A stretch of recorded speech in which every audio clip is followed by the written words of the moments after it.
Mr. Speaker,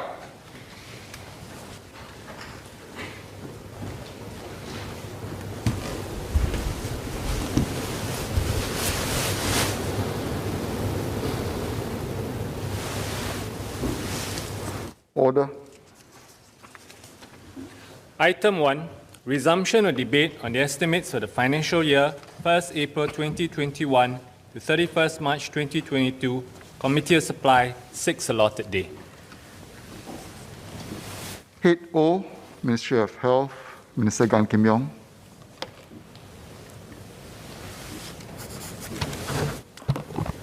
Mr. Chairman, I would like to thank members for their speeches and their remarks. Mr. Yip Hong Wing and Mr. Ang Wei Neng asked about the COVID-19 situation. Let me provide a brief overview. Globally, the number of new cases and deaths continue to trend down, although there was a spike in the last week of February, so we need to watch. Within Singapore, the COVID-19 situation has stabilized with 1 or 2 new community cases on some days. Imported cases are isolated on arrival, and the risk of transmission to the community is low. However, the World Health Organization has just warned that we need to stay vigilant as the pandemic is not likely to be over within this year. I want to thank everyone, Singaporeans, healthcare workers, businessmen, businesses, enterprises, government agencies, for playing your part this past year. Your sacrifices have helped Singapore weather this storm. Mr. Ang Wei Neng asked about the impact of COVID-19 on our infrastructure projects. As I informed the House earlier, the pandemic has delayed many of our healthcare infrastructure projects by up to a year or so. Construction works have since been ramping up progressively, and we are working on contingency measures to ensure we are able to meet the needs of our people. We are making steady progress in our vaccination program.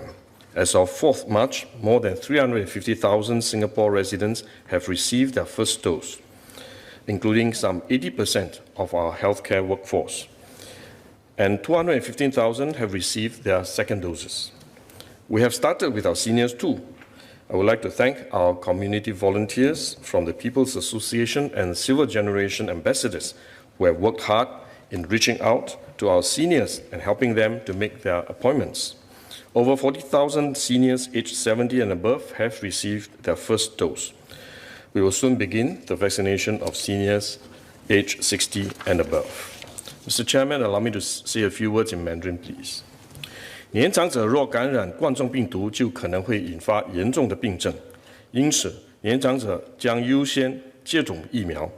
获准在新加坡使用的疫苗都符合严格的安全和效益标准，所以我呼吁国人放心积极接种疫苗。一些患有慢性疾病的国人担心是否能够接种疫苗，不必担心，因为我们会安排医护人员在场评估您是否能够安全地接种疫苗。其实大多数都能安全地接种疫苗，包括那些患有糖尿病、高血压、高胆固醇、气喘、慢性肺病、心脏病及在癌症复原中的患者。因此，我鼓励患有这些疾病的国人在受邀后尽快登记接种疫苗。Let me continue in English. Let me emphasize that only COVID-19 vaccines that meet strict standards of safety and effectiveness will be used in Singapore for our Singapore residents. We will monitor the development of COVID-19 pandemic and adjust our measures accordingly. We will also continue to strengthen our defenses for future health system crises such as disease acts. SMS Janil will share more. Even as we mobilize the nation to fight the COVID-19, we have to remain focused on several long-term issues. Members may recall our 3 beyonds to meet our challenges in the future. Beyond hospital to community, to provide better care closer to home. Beyond quality to value, to help Singaporeans stretch their dollar. And beyond healthcare to health, to help Singaporeans stay healthy. We will continue to anchor care in the community by strengthening primary care. We will be building 12 new polyclinics, bringing the total to 32 by 2030. The Community Health Assist Scheme has been expanded recently to allow more Singaporeans to receive subsidized care from private GPs, who are our key partners in primary care. We are also expanding community care, especially for our seniors. We have expanded the community nursing teams to cover 29 regions across Singapore since September 2020, with a total of 185 community nursing posts to make care more accessible to our seniors. We will add new community nursing posts where needed. Our second thrust is to stretch your health dollar. Dr. Lim Wee Kiak and Mr. Leong Man Wai asked about how we manage healthcare costs. We keep care affordable and sustainable through a multi-pronged approach. First, we leverage risk pooling. Insurance plays a useful role in helping us stretch our resources through pooling so that those who are ill can tap into the pool to pay for the healthcare services they need. That's why we introduced MediShield Life. But insurance has an inherent risk of overconsumption. This is because of OPM syndrome. What is OPM? Other people's money. Because through insurance, we are pooling resources and we are tapping on other people's money in the pool to pay for our healthcare services. So we need safeguards to encourage prudence when deciding on healthcare services. Dr. Tan Yao Swam asked about integrated shield plans, and I agree with Dr. Tan that we can all benefit from more information sharing and a better understanding of insurance products. Towards this objective, the Ministry of Health has facilitated several engagement sessions with insurance providers and professional bodies to foster a better understanding of the parties' concerns. Dr. Tan herself was present at these sessions, and we benefited significantly from her contributions. We have resolved some issues, not all, but discussions are still ongoing. An important progress we have achieved is the establishment of a multilateral platform comprising Life Insurance Association, Academy of Medicine Singapore, and the Singapore Medical Association. This platform will allow discussions to resolve issues of common concern. We are also setting up a claims management mechanism to facilitate resolution of claims-related matters. Our common objective is to ensure patient care is not compromised and allow patients adequate choice while ensuring that fees and claims remain reasonable. I'm confident that with this common understanding, we can find workable solutions that will benefit all parties, insurers, doctors, as well as patients. Ms. Hazel Phua asked about whether IPs can be made fully portable.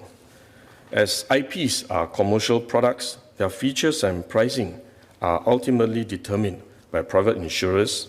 But what is important is that all Singaporeans are covered under MediShield Life, regardless of their medical conditions. Second, we will continue to improve the healthcare system's cost-effectiveness and efficiency. As Minister Lawrence Wong mentioned, the Agency for Care Effectiveness has enabled us to save $300 million since 2016 and benefited over 375,000 patients. The Agency for Logistics, Procurement and Supply, or ALPS for short, has also achieved cost savings of about $180 million in 2 years by driving economies of scale through group procurement. Even with our best efforts, we will still be spending more on healthcare over time, given an aging population and increasing consumption of healthcare services. The government continues to bear a significant and growing share of the national healthcare expenditure, from 40% in 2013 to 46% in 2018.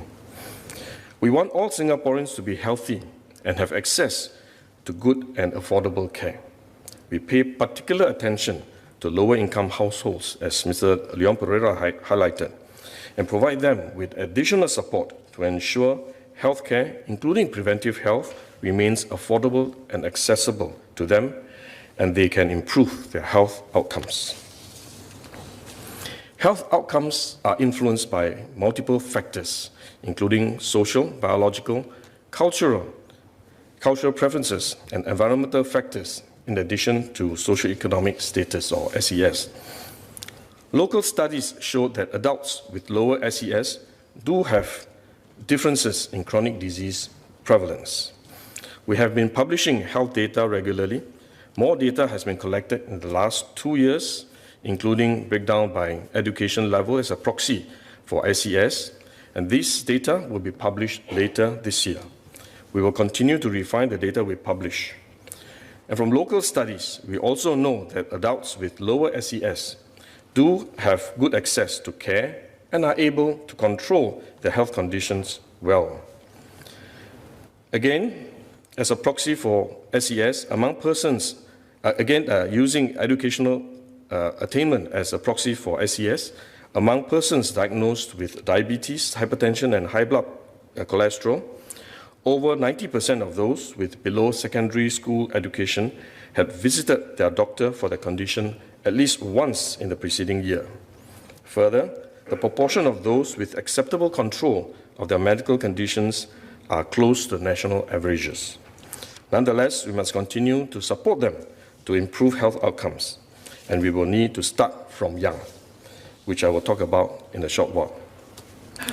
Through enhancing our healthcare financing system over the years, we have kept healthcare affordable, especially for the lower income patients.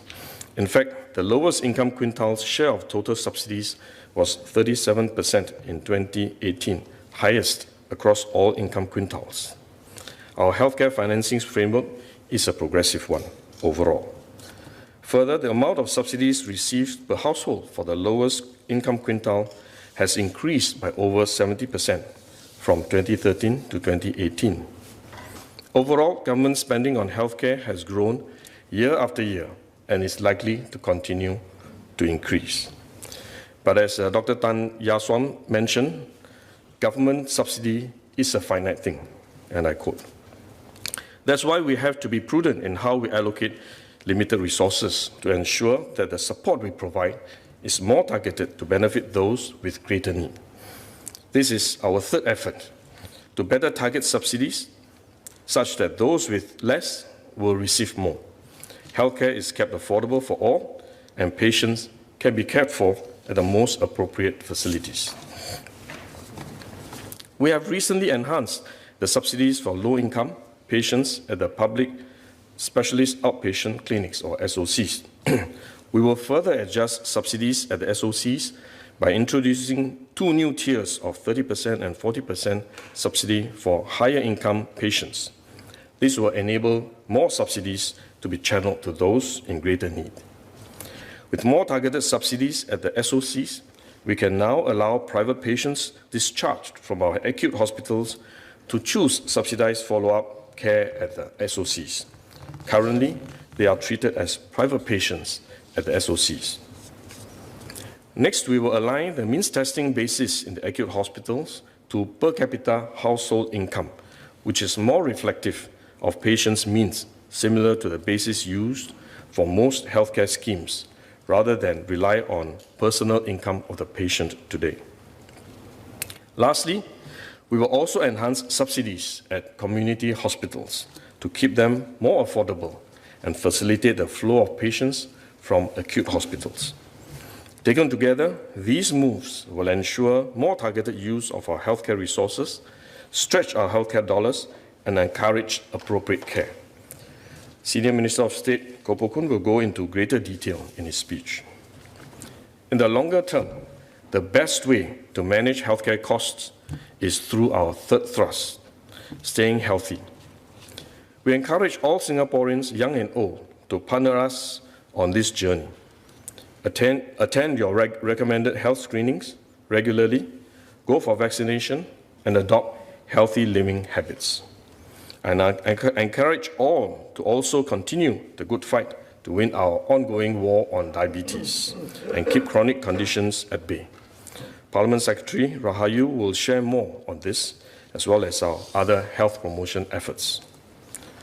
Earlier, I talked about the 3 key thrusts: better care, stretching your dollar, and staying healthy.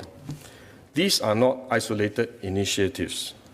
All our policy and measures work together to take care of the health of every Singaporean, starting from birth and throughout their life journey, keeping them as healthy as possible for as long as possible. The best place to start is right at the beginning. Minister Masagos will share our thinking on improving child and maternal health, how to better support our children and their families, and to bring agencies together to co-deliver services and solutions for better outcomes. Our care transformation journey will continue. As we plan for our future health system, we will study how we can develop a longitudinal system of care services and programs to journey with you and design programs with a life course approach, taking care of each Singaporean from birth and throughout their life. The National Healthcare Group has in fact developed a River of Life framework to test this approach. As staying well often involves not just health but also social and other factors, we will also explore how we can pool in resources across agencies and service providers to support your overall well-being. SingHealth, for example, has started trials to prescribe not just drugs but also social programs such as diet, exercise, and social activities. Dr. Tan Wu Meng will be happy to know that they too have care coordinators to help guide their senior patients. Finally, the built environment also plays a key role in nudging our choices. Therefore, the built environment should be designed to promote healthy living, and digital tools can also be used. NUHS, the National University Health Systems, is working on this with the various agencies. We will share more on these efforts at a later stage. Anchoring all these transformation efforts are our healthcare staff, who will continue to play a central role in our future health system, much like how they have been at the front line in our battle against COVID-19. We are blessed with a very dedicated, driven, and professional team. They are our most precious resource, and we will continue to provide them with better progression, more training opportunities, and greater recognition of the work and risks they undertake. Senior Minister of State Koh Pukun will elaborate on this. To conclude, it has been, as Prime Minister Lee said, a year of uncertainty, anxiety, and fear. Many of us would have emerged slightly different from how we first entered. A little more tired, more stretched, perhaps a little tougher, and I hope a little wiser. Partner with us as we journey forward and as we transform our healthcare system to be future-ready. Let's work together and help all Singaporeans to stay healthy and live well every day of your life. Thank you.